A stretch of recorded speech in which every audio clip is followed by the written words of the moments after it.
Have you ever heard a story so powerful, so deeply human, that it stays with you long after it ends? This is one of those stories. It's about a dog, forgotten, starving, and barely alive, who defied the odds and led rescuers straight to a family trapped and fading fast. But what happened after the rescue shocked an entire town, revealing secrets no one could have imagined. This isn't just a tale of survival. It's a story about loyalty, love, and the unbreakable bond between a family and the dog who refused to let them go. So grab a warm drink, settle in, and listen closely to this unforgettable journey. And before we begin, don't forget to subscribe to Pawprints Forever, like the video, and share it with someone who loves animals as much as you do. Also, let us know in the comments where in the world you're watching from. We love hearing from fellow animal lovers around the globe.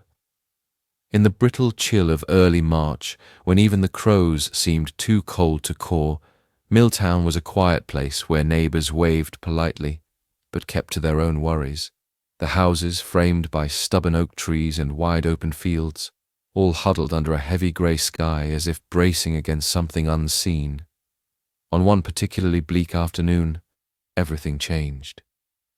It was Martha Finley, a retired teacher known for her endless supply of warm cookies and cautious heart, who first spotted the dog. A German shepherd, no collar, no leash, ribs cutting sharp lines against its muddy fur. It staggered down Oak Ridge Lane, its steps uneven, its head held low as though weighted by more than hunger. Martha gasped from behind her storm door, clutching her shawl tightly around her. Something about the dog's desperate gaze, eyes like burnished amber glass, made her throat tighten. She fumbled for her phone but hesitated. Animal control wouldn't rush for a stray, and yet something inside her whispered, "This is no ordinary stray." Moments later, the dog collapsed in the middle of the road, legs splayed out awkwardly. Martha didn't think. She bustled outside, slippers squelching in the slushy gravel, and knelt beside the animal. Up close, its condition was worse, filthy, gaunt, with paws raw and cracked. She reached out tentatively, murmuring soft words, but the dog only whined, barely lifting its head. "You're hurt," she said, voice trembling. "We need help. But you look like you're trying to tell me something, aren't you?" The dog's ears flicked at her voice, and suddenly it pushed itself upright, wobbling. It nudged Martha's hand insistently with its snout, then staggered a few paces forward before turning to look back at her. A plea, a command. Without knowing why, Martha followed. Neighbors peered from curtained windows as the strange procession made its way through the melting snowbanks. Martha, a woman of 70 years, plodded after the struggling German shepherd, while her heart hammered warnings she didn't have the strength to heed. At the edge of Oak Ridge Lane, the dog led her to an overgrown trail that twisted into a wooded lot, long abandoned after a series of storms had made the land unstable. Everyone knew the warnings. Keep out. The old signs dangled, battered by years of winter gales. The dog paused at the threshold, whined, and looked back at Martha again. "What's in there, boy?" Martha whispered, voice nearly stolen by the wind.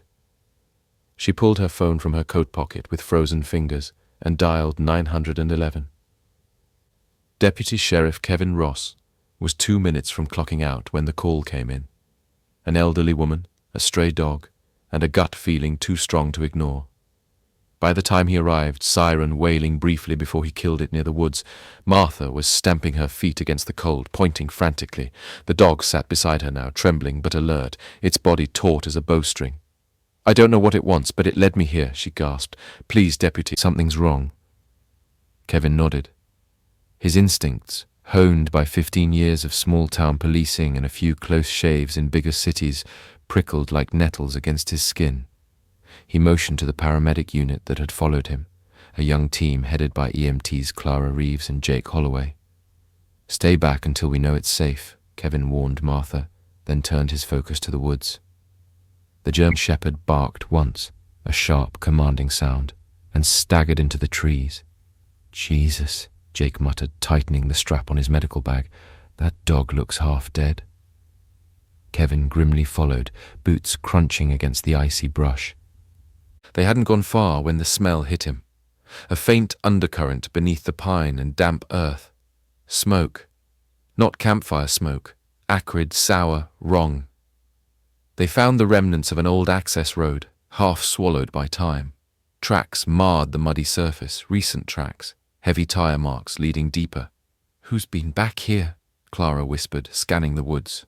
"No idea," Kevin said, hand instinctively resting on his sidearm. The German Shepherd barked again, this time more urgently, and darted toward a small ravine where the road buckled and crumbled into a pit. Kevin jogged after him, adrenaline surging. At the edge, he froze.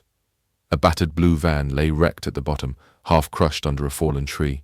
Smoke curled feebly from the cracked engine block, and trapped inside, faces pale and desperate against the cracked windows, were a woman and 2 small children. "My God," Clara breathed, already scrambling to radio for backup and extraction gear. The German Shepherd whined frantically, pawing at the loose gravel as if trying to dig a path to the van. Kevin slid carefully down the embankment, heart pounding. He peered inside through the shattered passenger window.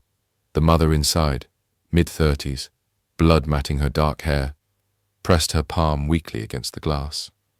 Beside her, a boy no older than 7 clutched a toddler against his chest, their faces streaked with grime and tears. "Hang on!" Kevin shouted. "Help's coming!" Above, the German Shepherd barked, pacing like a sentinel. It had led them here. If not for that dog, Martha would have passed by. No one would have known. Kevin's hands worked fast, assessing the van's crumpled frame. It would take serious equipment to extract them without worsening their injuries. Already he saw that the mother's leg was pinned, possibly crushed. He turned to the ridge. "We need cutters, stabilizers, everything you got." Clara and Jake sprang into action, relaying orders back to dispatch. Minutes felt like lifetimes. The sun slid lower, blood red against the winter sky. Kevin kept talking to the family trapped inside, reassuring them, watching the boy mouth something through the glass. "Dog." He turned. The German Shepherd was watching too, eyes burning with an intensity that made Kevin's throat tighten. This dog hadn't just stumbled on them. It knew. "Someone needs to check that dog," Clara said breathlessly between commands. "He's in worse shape than he looks." Kevin nodded, filing it away. Right now the priority was the family. But in his mind, 100 questions bloomed. Who did the dog belong to? How did it know where to find help? And more chillingly, why did it seem like it wasn't just coincidence? As night deepened over Milltown, more rescuers arrived. Firefighters, volunteers with blankets and cutting tools, and the woods echoed with urgent voices and the screech of metal against metal. But none of it would have happened without that one starving German Shepherd. And none of them, not even Kevin, were prepared for the deeper truth waiting to be uncovered. The extraction was grueling. Firefighters battled to stabilize the van, using portable jacks to prevent it from sliding further into the ravine. Hydraulic cutters groaned as they bit through twisted metal. Every time the frame shifted, the trapped woman flinched, pain flashing across her face. The German Shepherd, meanwhile, refused to leave the edge of the embankment. Even as deputies and paramedics moved back and forth with equipment, the dog stayed, occasionally whining and barking with rising urgency. It was Jake who finally approached the animal with a cautious hand, offering a piece of beef jerky from his pocket. "Easy, buddy," he murmured. "You're a hero, you know that?"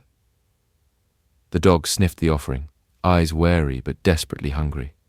In a trembling motion, it licked Jake's fingers and devoured the jerky in one gulp, hacking weakly afterward. Jake knelt, assessing its condition: severe dehydration, multiple scrapes, a bloody gash along one hind leg. "Poor guy," Jake said under his breath. "You need a hospital as much as they do." Meanwhile, at the wreck, the rescue team finally pried open a side door. Kevin reached inside, easing the trembling boy out first. 7 years old, maybe 8. His hair matted with dirt, cheeks streaked with silent tears. He clutched his little sister fiercely. "You're safe now," Kevin said, voice steady. "I've got you." The boy didn't speak, just nodded, burying his face against Kevin's jacket. Next came the mother, pale and slipping in and out of consciousness. Clara and another EMT worked swiftly, strapping her to a backboard and administering fluids as they loaded her into an ambulance. The German Shepherd gave a low whine as the woman was carried away, tail thudding weakly against the ground. His job, whatever sacred mission he believed himself bound to, was not done. Kevin crouched beside the boy as Clara examined him for injuries. "Hey there," he said softly. "I'm Kevin. Can you tell me your name?" The boy clung tighter to his sister, but finally whispered, "Aiden." "And your sister?" "Maddie," he said, voice cracking. "You were very brave, Aiden. That dog. Did he find you?" Aiden shook his head fiercely. "No, he's ours." Kevin's eyebrows shot up. "Yours?" Aiden nodded again, tears finally spilling down his cheeks. "Max, he's Max. He saved us." The German shepherd, Max, struggled to stand, tail wagging faintly at the sound of his name. Clara gently placed an oxygen mask over Maddie's face and glanced at Kevin. "They need to get to the hospital, fast. Mild hypothermia and possible fractures." Kevin squeezed the boy's shoulder reassuringly. "You did great, Aiden. We're going to take care of you and your mum. And Max too, all right?" The boy only nodded, eyes wide and pleading. As the ambulances roared off toward Milltown General, Kevin stayed behind, his mind racing. He radioed back to dispatch. "This is Deputy Ross. Found the vehicle and 3 victims, mother and 2 children. German shepherd named Max led us to them. Dog needs medical attention ASAP. Also, I'm going to need a full background check on the family." "Roger that," came the crackling reply. Kevin turned back to Max, who had collapsed again on the cold ground. Jake crouched beside him, stroking his mud-caked fur. "He's running on fumes," Jake muttered, "but he won't stop, not until he's sure they're safe." Kevin felt a lump rise in his throat, one he swallowed fiercely. He'd seen loyalty in animals before, sure, but this was something else, something deeper, and it made him wonder, what kind of life had Max come from to make him fight so hard for his family? At Milltown General, the hospital buzzed with controlled chaos as doctors worked to stabilize the mother, later identified as Laura Brennan, and her 2 children. X-rays revealed that Laura had a fractured femur and 3 cracked ribs, while Aiden had minor bruising and Maddie, miraculously, was unharmed aside from mild dehydration.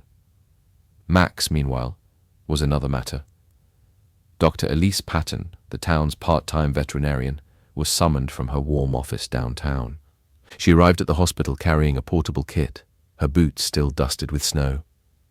"Where is he?" she asked briskly. Kevin guided her to the makeshift kennel they had set up in the ER waiting room, a spare examination table pushed against the wall covered with thick towels.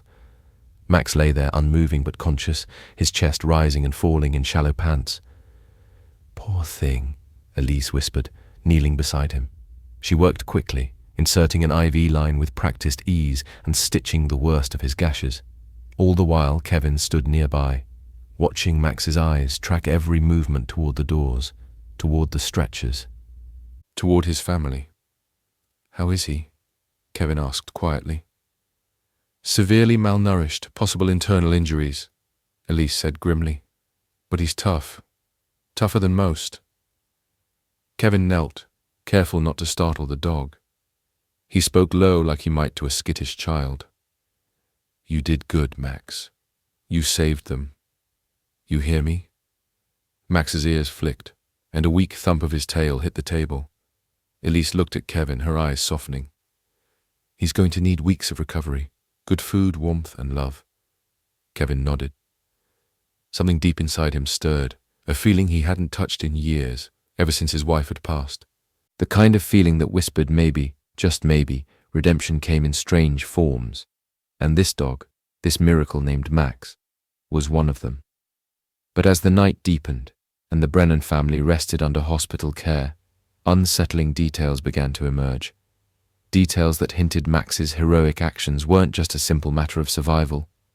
There was a twist coming, one that would leave the whole town of Milltown stunned. And it was hidden somewhere in Max's haunted amber eyes. The following morning, Milltown buzzed with the news. By noon, almost everyone had heard. A half-starved German shepherd had led rescuers to a crashed van, saving a mother and her 2 children. At the Harvest Diner, clusters of locals debated over steaming mugs of coffee, while at Braxton's grocery, the line to the register moved slower as people paused to swap theories. "It's a miracle, plain and simple," said Martha Finley, waving her newspaper in the air. "That dog deserves a medal." Others, like Kurt Wallace, the town mechanic, muttered darkly, "Ain't natural for a dog to act like that, like he knew more than any dog should." At Milltown General Hospital, Laura Brennan had regained full consciousness and, with great effort, began piecing together the events that had led her and her children to that frozen ravine.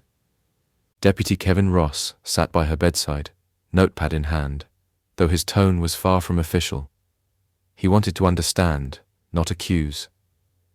Laura's face, still bruised and pale, tightened as she spoke. "We were driving to my sister's house, took the old back road to save time. Must have hit black ice. Next thing I know, we're rolling down the hill." She shivered, despite the warm blankets piled on her. Kevin scribbled notes silently. "And Max?" he asked gently. Laura's expression crumpled into a smile so fragile it seemed ready to break. "He was with us in the van, I remember. After the crash, I passed out for a while. When I came to, I was trapped, my leg. It hurt so bad I couldn't think straight. The kids were crying. It was so cold." She swallowed hard, tears filling her eyes. "Max, he licked my face. Then he nudged the broken door. He looked at me like he was asking permission. I said, 'Go. Go get help.' I didn't even know if he understood, but he did. He squeezed through the door and disappeared into the trees." Kevin leaned back, heart hammering. "You told him to go get help?" Laura nodded weakly. "He's smart, always has been. But this was different, like he knew exactly what he needed to do." Kevin closed his notepad slowly. In all his years he'd seen smart dogs, but this was something deeper, a bond so profound it transcended simple training. "Your boy Aiden said Max was yours," Kevin said. "Since he was a pup," Laura whispered. "Rescued him from a shelter out in Franklin County. He'd been abandoned, badly mistreated." She wiped her eyes, voice quivering. "Guess he knew what it felt like. Being lost, being alone." Kevin felt a lump in his throat. Max hadn't just saved them, he had lived for them. Still, something gnawed at him, something Laura hadn't explained. He flipped back a few pages in his notes. "You said you were driving to your sister's, but according to the hospital intake records, you didn't have a current address listed in Milltown or Franklin County." Laura hesitated, her hands twisting the blanket. We've been living in the van," she finally admitted, shame coloring her cheeks. Kevin blinked. "Living in the van?" Laura nodded, tears slipping free. "After my husband died, we lost everything. I tried to keep us afloat, but work was scarce. Rent got behind. We had nowhere else to go. My sister, she offered to take us in, but she's halfway across the state. We were trying to make it there." Her voice broke and she covered her face. Kevin felt the weight of her confession settle over him like a heavy quilt. Homeless, alone, trying to protect her children with nothing but an aging van and a loyal dog. He thought of Max again, starving yet driven, risking everything to find help. "No shame in doing everything you can for your family," he said, voice rough. Laura looked up, relief and gratitude mingling in her gaze. Kevin rose slowly. "You rest. Take care of your babies. I'll see what we can do." As he walked down the corridor past rows of humming machines and bustling nurses, a fierce protectiveness bloomed in his chest.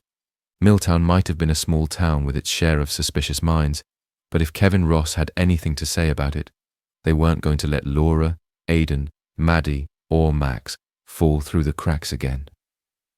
Meanwhile, across town at Dr. Patton's small clinic, Max rested in a makeshift pen, his body wrapped in warm blankets, an IV drip secured to his foreleg. Elise bustled about, administering pain meds and carefully cleaning his wounds. Every now and then Max would stir, his golden eyes scanning the door, waiting, hoping. Jake Holloway leaned on the counter, arms crossed. "He keeps looking for them," he said softly. Elise nodded, brushing a hand over Max's ear. "He's worried," she murmured. He doesn't understand that they're safe now. He won't relax until he sees them. Jake blew out a long breath. He's a better man than half the folks in this town. Elise smiled sadly. Better than most. The clinic's front door chimed. Kevin stepped inside, shaking off the cold. How is he? Tough as nails, Elise said. But he's grieving. Separation anxiety in dogs is bad enough under normal circumstances. For Max, after what he's been through. It's a wound just as deep as any of these cuts. Kevin approached the pen. Max lifted his head slightly, ears twitching. Hey, buddy, Kevin said. You did good. Max let out a soft whine, the kind that seemed to reach straight into Kevin's bones. Kevin crouched down, careful to stay low and unthreatening. I talked to Laura, he said, voice low. I know everything now. Max tilted his head, as if listening intently. You didn't just save your family, Kevin murmured. You are their family. Behind him, Elise wiped at her eyes discreetly. Kevin rose, a new determination stiffening his spine. We're gonna find a way, he said. A way for all of them, together. But outside the cozy warmth of the clinic, not everyone in Milltown shared Kevin's view. Whispers had already started, about vagrants, about the danger of bringing trouble into their quiet lives. And unknown to Kevin, the biggest challenge lay just ahead. Because someone in town had already decided that Laura, her kids, and even Max didn't belong, and they'd do whatever it took to drive them away. Word travels fast in small towns, especially when it's fueled by fear and misunderstanding. By the next morning, not everyone in Milltown was celebrating Max's heroic act. At Miller's Hardware, a few regulars gathered around the pot-bellied stove, muttering darkly. She's homeless, living out of a van, growled Al Crenshaw, a man who prided himself on his skepticism. Could have been squatting on someone's property, could have set a fire or brought crime here. Barely got away from disaster once, chimed in Warren Duffy, who ran the used car lot on Main. Next time, we might not be so lucky. It's not the kid's fault, Martha Finley snapped, surprising even herself with the sharpness of her tone. And it sure as heck isn't that dog's fault either. But the seed of doubt had already been planted. It didn't matter that Max had saved lives. Some folks only saw what they wanted to see, a threat to their comfortable routines. By noon, Kevin Ross was called to an emergency town council meeting held in the dusty community center. Folding chairs creaked as townspeople crowded in, faces lined with suspicion and curiosity. Councilman Jerome Marsh stood at the front, banging his gavel against a rickety podium. We have to decide, he said gruffly, how to handle this situation, the family and the animal. Kevin sat stiffly, jaw clenched. They're victims, he said loudly enough for the first few rows to hear. Victims of bad luck and tragedy. Jerome cleared his throat. Be that as it may, we have rules. No vagrancy, no dangerous animals without proper certification. A few people nodded grimly. Kevin stood up, his badge glinting under the fluorescent lights. Max isn't dangerous, he said firmly. He risked his life to save that family. Without him, they'd be dead right now. Jerome raised his hands. No one's denying the dog did something remarkable, but emotions don't change laws, Deputy. A heavy silence fell. Kevin scanned the room, seeing more than just faces, seeing fear, pride, prejudice, and hesitation all tangled together. He realized then that saving Laura and her kids from the wreck had been the easy part. Saving them from Milltown might be the real battle. At the hospital, Laura Brennan struggled to sit up as her physical therapist, a young woman named Dana, gently adjusted the pillows behind her. You're healing faster than we expected, Dana said, smiling. Laura gave a tight nod but couldn't quite return the smile. She stared out the window at the grey skies, her thoughts heavy. She missed her children. Hospital policy kept them in the pediatric ward while she recovered. She missed her old life, as battered as it had been. And she missed Max. Every instinct in her body screamed to get up, to find him, to protect him. A soft knock sounded at the door. It was Kevin. Laura tried to muster a smile as he stepped inside carrying a brown paper bag. "I come bearing gifts," he said, setting it down. She opened it and gasped. Inside were two tattered but clearly loved children's books, a plush blanket, and a small framed photograph. Someone had snapped a picture of Max sleeping at the vet's clinic, his paw curled under his chin. Tears filled her eyes. "Thank you," she whispered.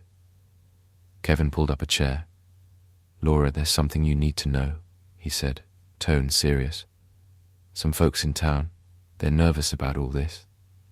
Laura looked down, the shame and helplessness pressing down on her like a weight. "I understand," she said quietly. "We're not what people want to see." Kevin leaned forward, voice firm. "But you've got allies too. People who believe in second chances." Laura blinked, surprised. He continued. "There's a community program, the Helping Hands Initiative. It's meant for emergency housing and small grants for families in crisis. If you're willing, I think we can get you into a small apartment in town. A fresh start." Laura's hand flew to her mouth, shoulders trembling. "I don't know what to say," she choked out. "Say you'll let us help," Kevin said simply. For a moment, Laura couldn't speak. Then she nodded fiercely, tears slipping free. "Yes," she whispered. "Yes, please." Later that evening, Kevin returned to Dr. Patton's clinic. Max was more alert now, ears pricking up when Kevin walked in. "He knows you're here," Elise said softly, looking up from her clipboard. Kevin approached the pen and knelt. Max pushed his muzzle against the chain-link door, tail thumping. "Hey, hero," Kevin murmured, reaching through to scratch behind his ears. "Your family's getting a new start, and you're going to be right there with them." Max whined, a low, keening sound of pure relief. Elise smiled warmly. "We can probably release him in a few days," she said, "but he's going to need rehabilitation, trust, routine, lots of love." Kevin grinned. "I think he's got that covered." Still, deep inside, Kevin knew they weren't out of the woods yet. He glanced toward the frosted windows, where the glow of the town's Christmas lights flickered uncertainly in the night. Somewhere out there, resentment simmered, fear festered. He knew it only took a single incident, a bark, a chase, a misinterpreted growl, for people to turn on Max, Laura, and her children. And someone in Milltown was just waiting for an excuse to prove that neither Max nor his family belonged. Kevin vowed silently, "They won't get it. Not if I can help it."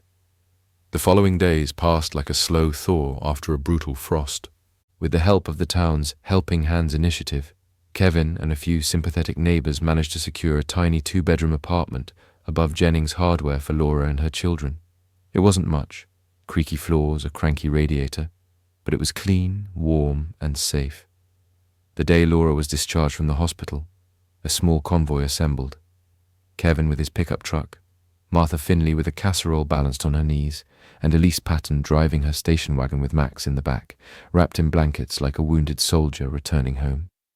As they pulled up to the narrow brick building, Aidan pressed his face to the window, wide-eyed. Maddie bounced on Laura's lap, babbling happily. Max, from his spot in Elise's car, let out a sharp, excited bark. Kevin laughed under his breath. "I think someone recognizes their people." The moment Elise opened the car door, Max surged forward. He hobbled awkwardly on his injured leg, but the urgency in him made it clear nothing would keep him from reaching them. Laura knelt despite her injuries, arms wide open. Aidan and Maddie spilled out of Kevin's truck and rushed forward. Max reached them, tail whipping like a banner. He buried his muzzle in Laura's lap, whining, licking, pawing gently at her, as if making sure she was truly, really there. Maddie squealed with joy, throwing her tiny arms around his neck. Aidan, usually so guarded, dropped to his knees and pressed his forehead to Max's. "We're together, buddy," he whispered. "We made it." The few townspeople who had gathered to watch, some with skeptical eyes, others misty with emotion, stood in stunned silence at the sight. It was a reunion that reached beyond words, settling into something sacred. Martha sniffled loudly into her handkerchief. Kevin watched, heart full and aching.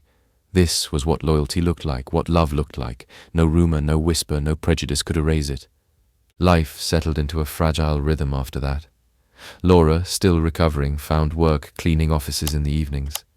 It wasn't glamorous, but it was honest, and it kept food on the table. Aidan started attending Milltown Elementary, where his quiet nature and fierce loyalty to his little sister quickly endeared him to a few kind-hearted teachers. Max remained the town's reluctant celebrity. Articles were written, donations quietly flowed in. Martha organized a rotating meal train, making sure Laura and the kids had home-cooked food when the days grew too hectic. But not everyone was content. In dark corners of the diner and the hardware store, the mutterings continued. Some folks still grumbled about the strays being taken in. A few even mumbled that a dog like Max, battle-scarred, half-wild, shouldn't be wandering around town near children. And then, the trouble started. One afternoon, as Aidan and Maddie played in the narrow strip of park across from Jennings's hardware, Max sprawled nearby, basking in a rare patch of winter sun. He didn't bark, didn't growl, just watched them, a quiet sentinel. That's when Burt Reynolds, not the actor, but a retired logger with a bad temper and worse instincts, strode past. His little terrier, Buddy, strained on a leash, yapping furiously at Max. Max lifted his head, ears twitching but stayed still. Buddy lunged again, snarling and yipping. Burt, red-faced, jerked his dog back and turned on Max. "Get your mutt out of here!" he bellowed, though Max hadn't moved. Aidan froze, clutching Maddie. Laura, who had been watching from the apartment window, rushed downstairs, heart pounding. "Sir," she said breathlessly, stepping between Burt and Max. "He's not doing anything wrong." Burt jabbed a gnarled finger at her. "That beast should be on a leash. You want someone's kid to get mauled." Max rose slowly to his feet, tail low, body posture calm but alert. He made no move toward Burt or Buddy. Laura's voice shook but didn't break. "He's trained. He's gentle, please." "Trained, my foot," Burt spat. "Once astray, always astray. Mark my words, lady. Next time there'll be a problem." He stomped off, dragging Buddy behind him. Laura scooped up Maddie, her hands trembling. Aidan placed a steadying hand on Max's back, whispering reassurances. Across the street, behind the thick glass of the diner, several faces watched. Some turned away. A few frowned. The incident lasted less than 5 minutes, but the ripple it sent through town was immediate and sharp. Within 24 hours, a letter arrived, taped to the door of Laura's apartment. "This town looks out for its own. Strays don't belong." No signature, just a cold warning. Laura clutched the paper, a sick feeling rising in her gut. Max sat beside her, head on her knee, as if sensing the weight she carried. She stared out at the snow-covered street, fear gnawing at the fragile hope she'd begun to nurture. How much longer would Milltown let them stay? And more pressingly, how could she protect Max, who had saved them all, if the town decided he was a threat? Inside the tiny apartment, as the radiator clanked to life and the children napped unaware, Laura made a silent vow. She would not run, not again. And she would not let fear write the ending to their story. Not this time. Kevin Ross wasn't surprised when Laura showed up at the station the next morning, the crumpled letter clutched in her hand. She looked exhausted, dark circles under her eyes, her shoulders tight with strain. But her chin was lifted, her gaze steady. "I'm not asking for trouble," she said without preamble. "I just want to know if anything can be done. I don't want this escalating." Kevin took the letter from her and read it carefully. His jaw tightened. Anonymous threats weren't common in Milltown, but they had a nasty way of festering if ignored. "I'll file a report," he said firmly, "and I'll increase patrols around your place. Whoever did this needs to know we're watching." Laura hesitated. "I don't want to make enemies." "You didn't make enemies," Kevin said, handing the letter to Deputy Marie Sullivan for evidence processing. "Fear did, but that's on them, not you." Laura gave a small nod, visibly relieved. "And Max?" she asked. "Are they going to use him as an excuse?" Kevin leaned forward, lowering his voice. "I won't let them. Max has more right to walk these streets than some people I know." For the first time that morning, Laura smiled. A small, fragile thing, but a smile nonetheless. Across town, however, fear and ignorance were already simmering into something worse. That afternoon, a group of townspeople gathered at the American Legion Hall under the pretense of a community meeting. Flyers had been slipped under doors and into mailboxes overnight. "Save our streets," the flyers read in bold, angry letters. "No strays, no dangers, no excuses." Al Crenshaw chaired the impromptu gathering, his voice sharp with outrage. "It's simple," he barked. "That dog's a risk. What happens if it snaps, goes after some kid? We can't wait for disaster." "But it hasn't done anything wrong," Martha Finley said from the back, arms folded. "Yet," Al snapped. "It's just a matter of time." Warren Duffy nodded along. "We need to protect Milltown, our families." A handful of nervous murmurs rippled through the crowd. Not everyone agreed, but fear, especially when stoked, was persuasive. Martha rose to her feet, eyes flashing. "Protecting families means standing up for them, not driving them out," she cried. "That dog saved Laura and her kids. They're part of this town now." The hall fell silent. Martha's words hung in the air, heavier than the wood smoke curling from the ancient stove. But Al wasn't ready to give up. "We'll draft a petition," he said grimly. "Make it official. Demand they rehome the dog or leave." Outside the hall, the winter wind picked up, rattling the shutters like skeletal fingers. The battle lines had been drawn. Unaware of the storm brewing, Laura focused on building a new life. She enrolled Maddie in a local preschool and helped Aidan adjust to a new school routine. She juggled shifts cleaning offices at night and helping out at Braxton's grocery on weekends. It was hard, harder than she let on. Some days she caught mothers pulling their children a little closer when they passed Max on his leash. Other days, she overheard whispers that set her cheeks burning. But there were bright moments too. Mrs. Carter, Aidan's second-grade teacher, sent home a note praising his kind heart and quick mind. Tobias Grant, the local handyman, dropped by with an old bookshelf for their apartment, free of charge. And Max, faithful, unyielding Max, remained the constant thread stitching their small family together. Each evening, after homework was finished and dinner plates were scraped clean, Laura would sit on the threadbare couch, Max's great head resting on her lap, and tell him about her day. "I don't know how we're going to stay here," she whispered once, tears pricking her eyes. "But I'm going to try, Max. For them. For you." The big dog shifted closer, his deep chest rumbling with a soft, comforting growl.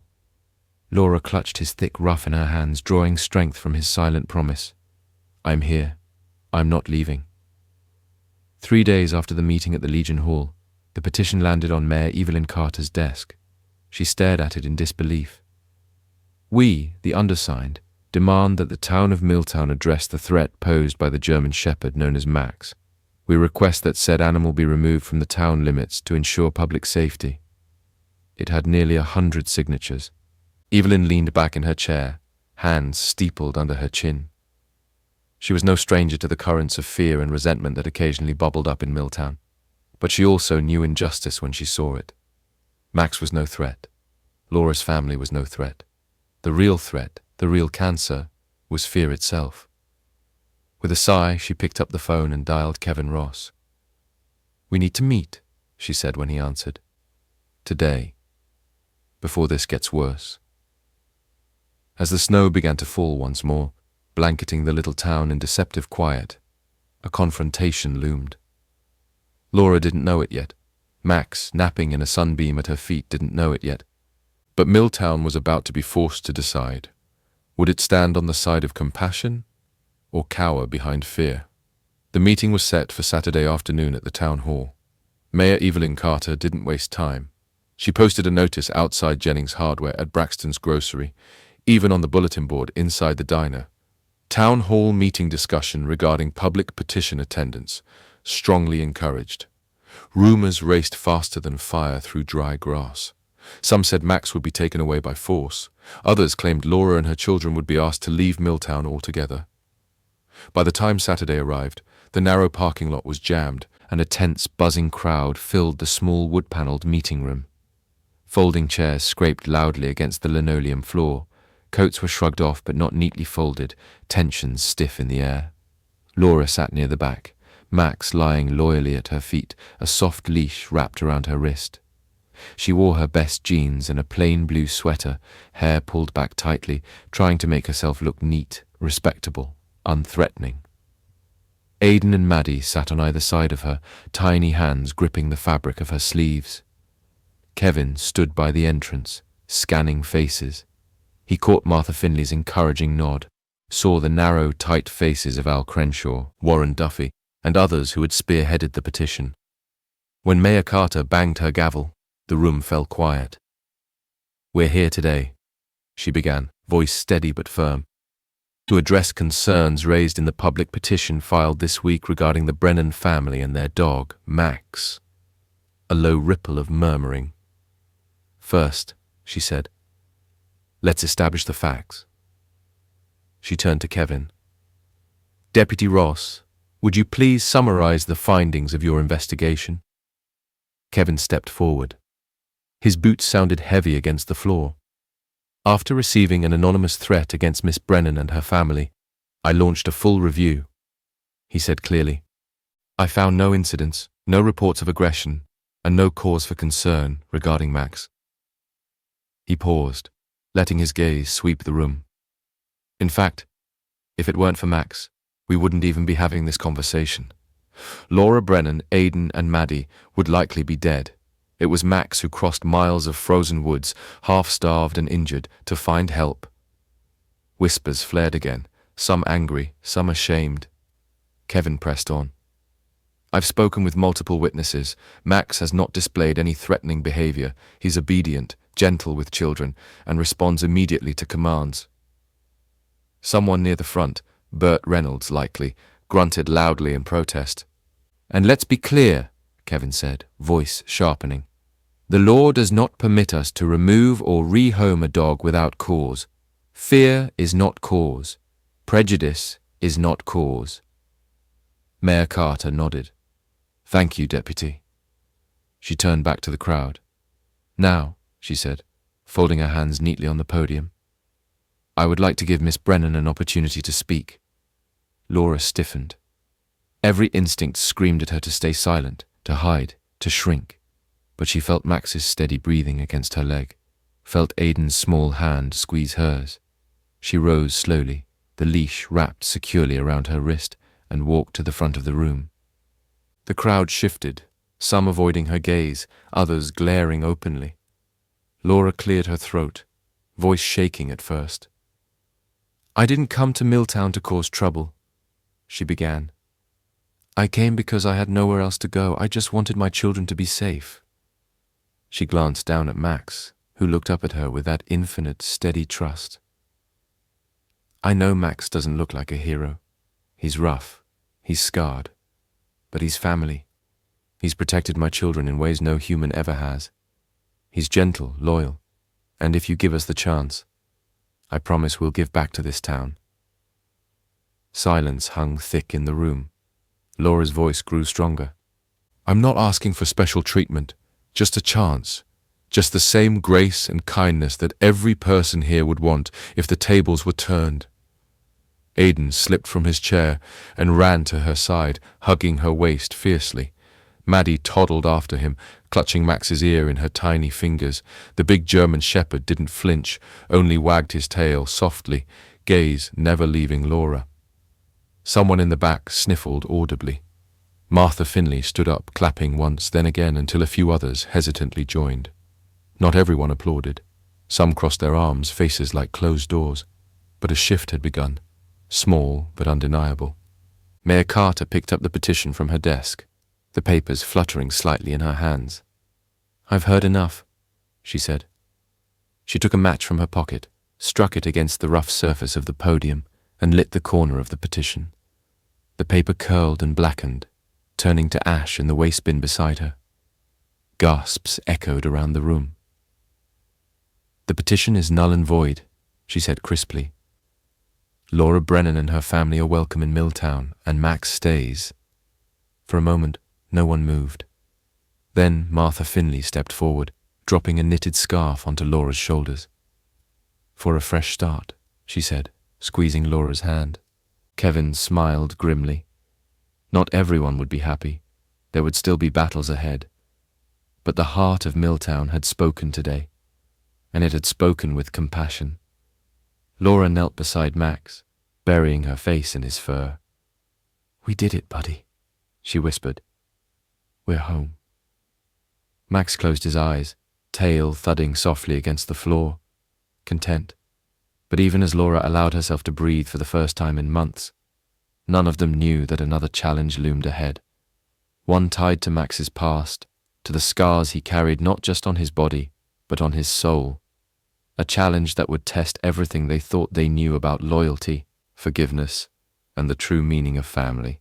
For a few blissful weeks, life in Milltown felt almost normal. Laura started working extra shifts, saving every penny she could. The small apartment above Jennings Hardware, once a cramped foreign place, began to feel like a home. Aidan made a new friend in Mrs. Carter's grandson, Sam, and even Maddie's laugh grew louder and more frequent, and Max thrived. With regular meals, a warm bed, and endless affection, the battered German Shepherd began to regain his strength. His coat grew shinier, his eyes brighter. Children who had once been wary started approaching him at the park, throwing sticks he dutifully retrieved, gentle as any therapy dog. It wasn't perfect. There were still glares from a few stubborn old-timers, still murmurs when Laura passed through town with Max at her side, but the open hostility had faded, replaced by something closer to wary acceptance. Laura clung to that. She dared to hope. Until the stranger came to town. It started with a black SUV pulling up to Braxton's grocery one rainy afternoon. The driver, a man in his early 40s with a sharp suit and sharper eyes, stepped out, looking wildly out of place among the muddy pickups and work boots of Milltown. Kevin happened to be there, picking up coffee and bread for the station. He watched the man with quiet suspicion as he moved purposefully inside. The stranger approached the register, speaking low to Alice Braxton. Alice, who rarely raised a voice, gasped loud enough for the whole store to hear. Kevin was beside her in 2 strides. "Problem, Alice?" The man turned, offering a practiced, disarming smile. "Not at all," he said smoothly. "I'm just here following up on lost property." Kevin narrowed his eyes. "Name?" "Daniel Price," the man said. "Animal Recovery Services." He produced a badge, real enough at first glance, but Kevin had seen enough in his years to catch the glint of private security, not official law enforcement. "What lost property?" Kevin asked coolly. Price smiled wider. "A German Shepherd, male, roughly 6 years old, scar over the left flank, abandoned during a foreclosed property seizure in Franklin County last year. My employer, the original owner, wants him back." Kevin's stomach turned to ice. "Who's your employer?" "I'm afraid I can't disclose that," Price said with an oily chuckle. "But suffice it to say they have paperwork."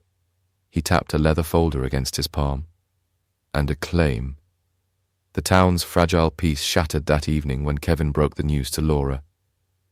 "You can't be serious," she said, voice raw with disbelief.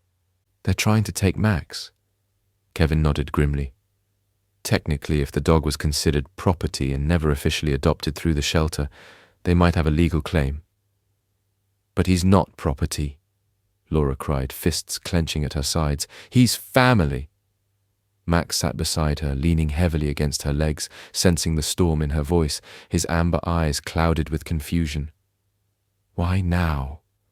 Aidan whispered from the couch, looking stricken. "We've had him for years. Why would someone want him now?" Kevin raked a hand through his hair, feeling helpless. "I don't know, kiddo. Maybe they found out about the news stories about what he did." "Publicity," Laura spat bitterly.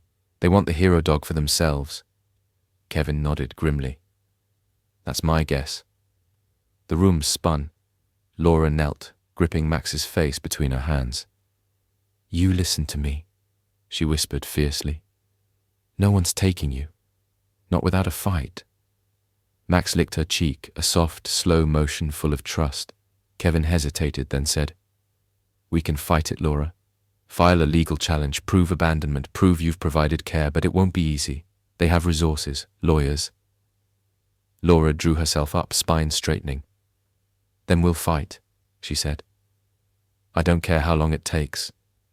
Kevin smiled faintly, pride stirring. I'll be with you every step. The next few days were a blur of courthouse visits, affidavits, and frantic paperwork. Martha Finley organized a town fundraiser to help with legal fees. Mrs. Carter wrote a glowing letter about Aidan's improved performance at school since Max came into his life. Even Dr. Elise Patton filed a sworn statement describing Max's condition when he arrived, clear evidence of abandonment and neglect by any reasonable standard. Still, Daniel Price loomed around town, a dark cloud in a tailored suit, dropping veiled threats. If you cooperate, he told Laura outside the post office, this can be easy. The dog will be well cared for. You will avoid unnecessary complications. Laura stared him down. You don't scare me, she said quietly. You should, Price said, flashing that dead smile again. Behind her, Max stiffened, his body slotting instinctively between Laura and the stranger. Price laughed and walked away, but Laura's hands trembled as she clutched Max's leash tighter. This wasn't just a legal fight now. It was a battle for Max's very soul, a battle against people who saw him as nothing more than a possession, a trophy. Laura knew one thing with absolute certainty. Max wasn't property. He was a survivor, a hero, a member of her family, and she would fight to her last breath to keep him. The morning sun slanted through the tall windows of the Marion County District Court, illuminating motes of dust that danced in the hush. The hallway outside the courtroom was already crowded by 8 a.m. Supporters of the Brennan family clutching handmade signs. Max belongs with us, and honor his heroism, lined the walls. Reporters jostled for position, their cameras trained on the heavy oak door. Inside, the ceiling's ornate moldings and braided carpeted aisles lent an air of solemnity. At the front, Judge Eleanor Whitman presided with the quiet authority of someone accustomed to balancing law with compassion. On her bench lay 2 folders, one stamped with the court seal, the other bearing the small brass plate, Brennan versus Price. Deputy Ross sat near Laura's side, offering small nods of reassurance. Laura stroked Max's head, Max himself lying calmly at her feet, tail sweeping slow arcs against the polished floor. Aidan sat beside her on a folding chair, Maddie on his lap, both wide-eyed but resolute. Their presence underscored what was at stake. Not abstract property rights, but a family's very heart. At precisely 9:15, the clerk called the case. Brennan v. Price, case number 2025-045. Petitioner, Daniel Price of Animal Recovery Services. Respondent, Laura Brennan. Will the parties please rise? Daniel Price, flanked by his slim, slick attorney Nathaniel Crane, rose smoothly. Price's dark suit and steely gaze made him seem more predator than petitioner. Crane, adjusting his tie, tapped the leather folder on the podium. Your Honor, Crane began, voice clipped. We maintain that the German Shepherd known as Max is the legal property of my client's employer. Documentation from Franklin County property records and kennel registration will demonstrate an unbroken chain of ownership.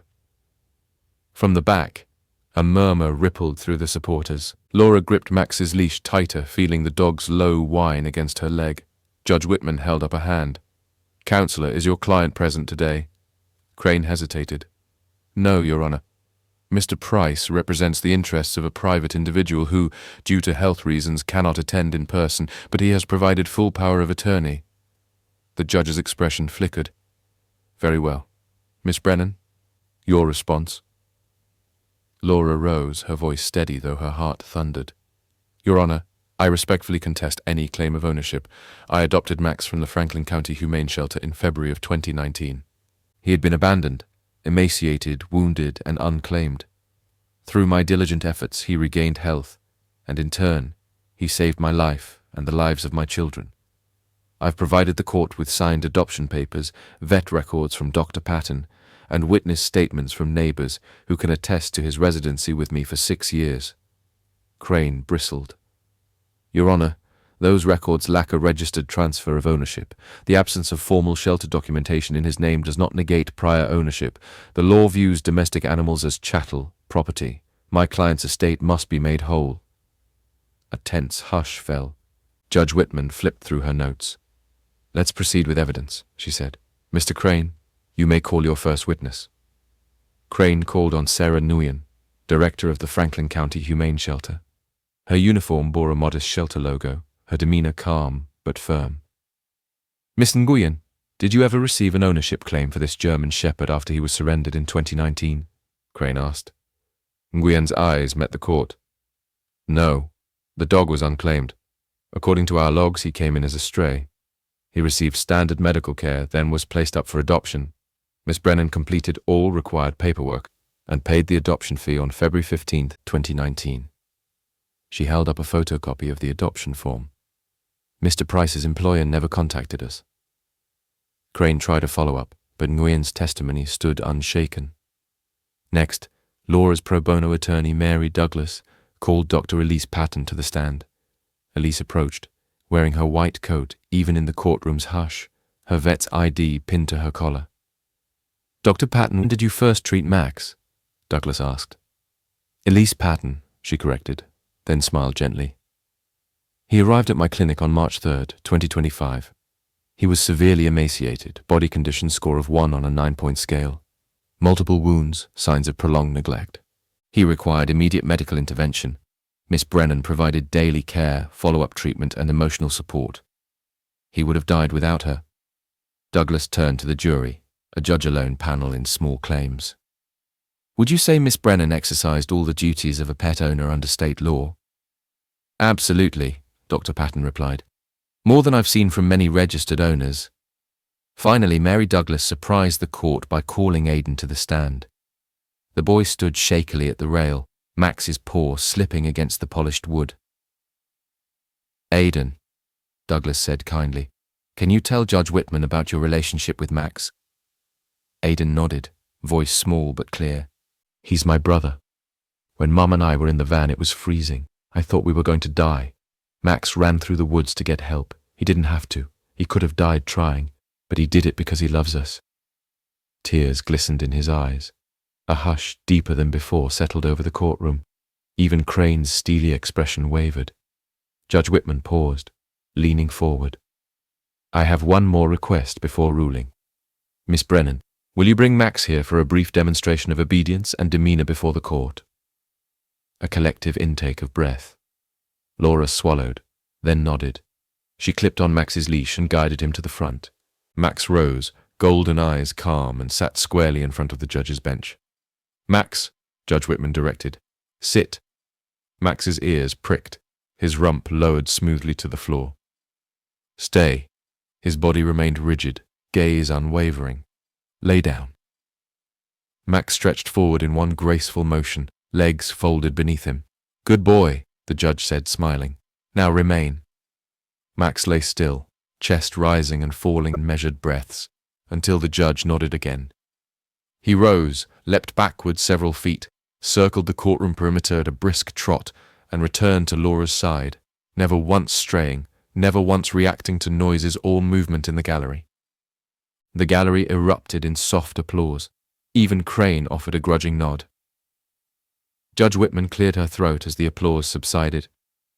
Having reviewed the evidence, adoption records, veterinary reports, and a demonstrable bond between Miss Brennan and this animal, and finding no credible proof of prior ownership or contact from any party, I hereby rule that Max is the lawful companion of Miss Laura Brennan.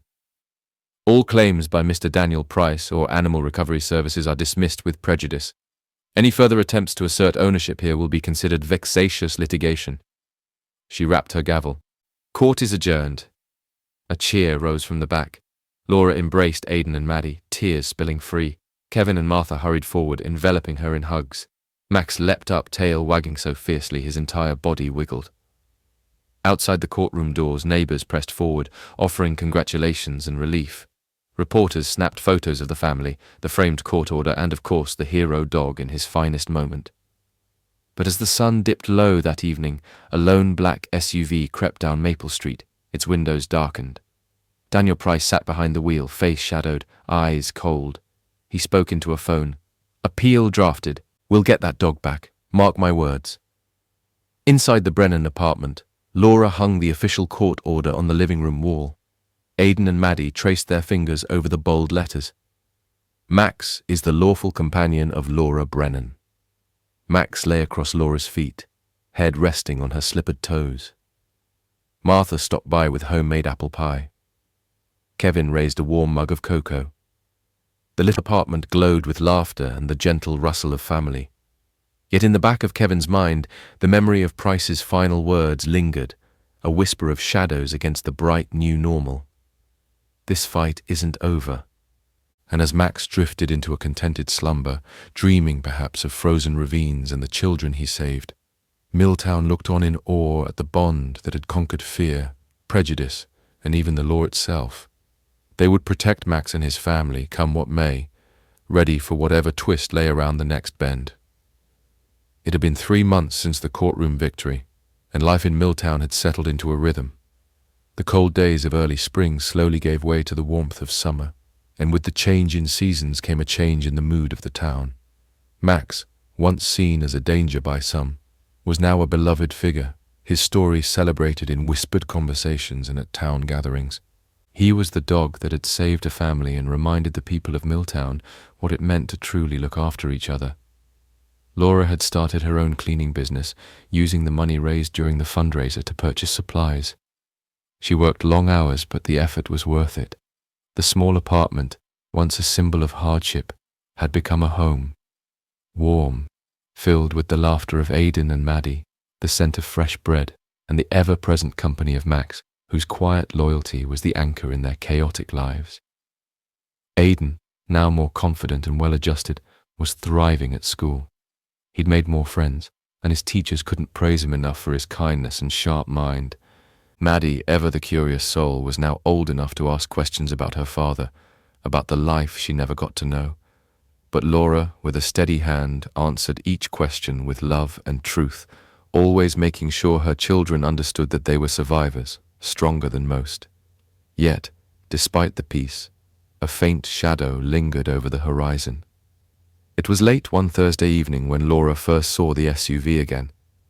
It wasn't the same one from the court battle. It was a different model, a darker shade of black, but the chill it sent up her spine was unmistakable. She watched it from the window as it rolled slowly past her apartment, stopping for a moment at the corner of the street before turning and driving out of sight. Max, who had been lounging in his usual spot by the front door, stiffened and growled low in his chest. "Easy, boy," Laura whispered, her hand resting on the back of his neck. "It's just a car." But the feeling didn't leave. She couldn't shake the nagging sense that the battle for her family was far from over. The next morning, Kevin Ross appeared on her doorstep, his face serious but not alarmed. "Laura, there's something you need to know," he said, his eyes scanning the street as if expecting someone to be lurking. "I ran a check on that black SUV. Turns out, it belongs to a group called Wild Oak Holdings, an investment firm out of Raleigh. I've been digging, and it looks like they're connected to the original claim of ownership on Max." Laura's heart skipped a beat. "What does that mean, Kevin?" "It means," he said slowly, "that Daniel Price may not be working alone, and whatever's going on, it's not just about Max anymore. It's about something bigger. Money, assets. And they think they can bulldoze everything in their path to get it." Laura's blood ran cold. "So, they'll come after us again?" Kevin nodded. "I don't know when, but it's only a matter of time before they make their move.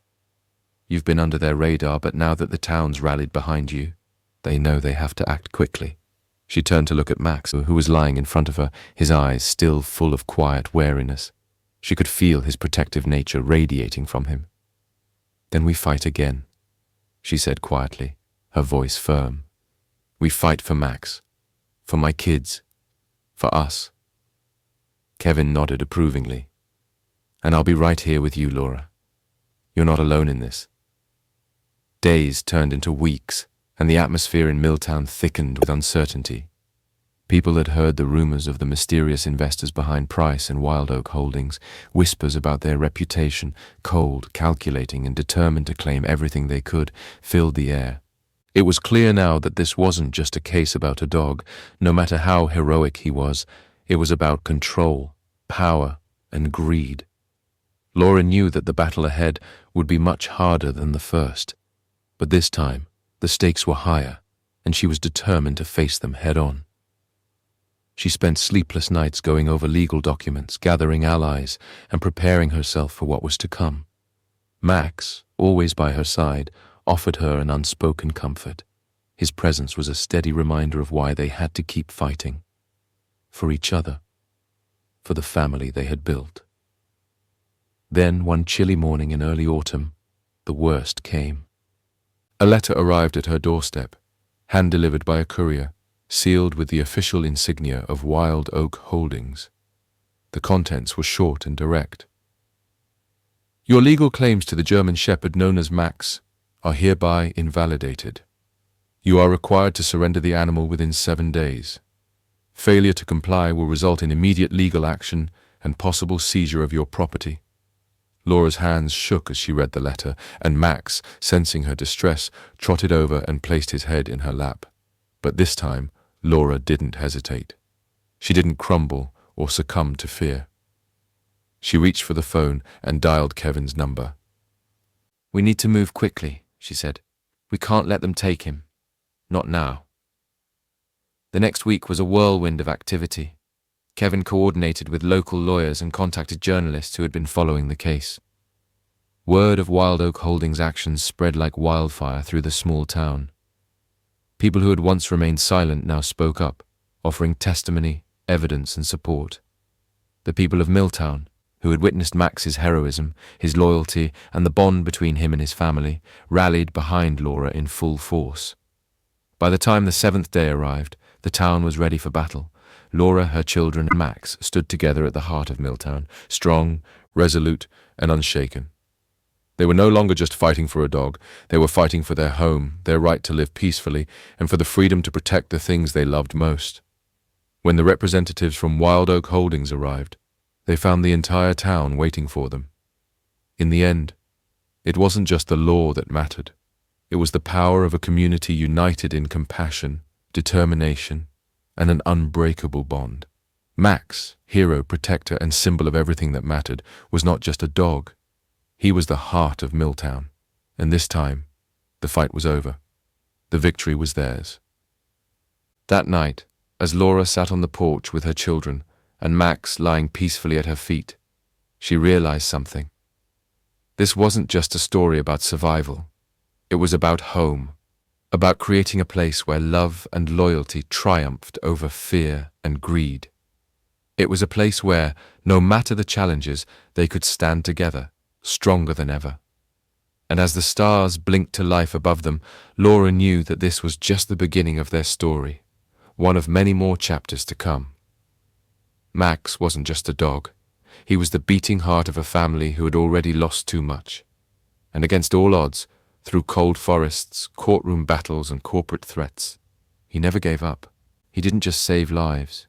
He reminded an entire town of what truly matters: courage, loyalty, and the strength of love that can't be bought or broken.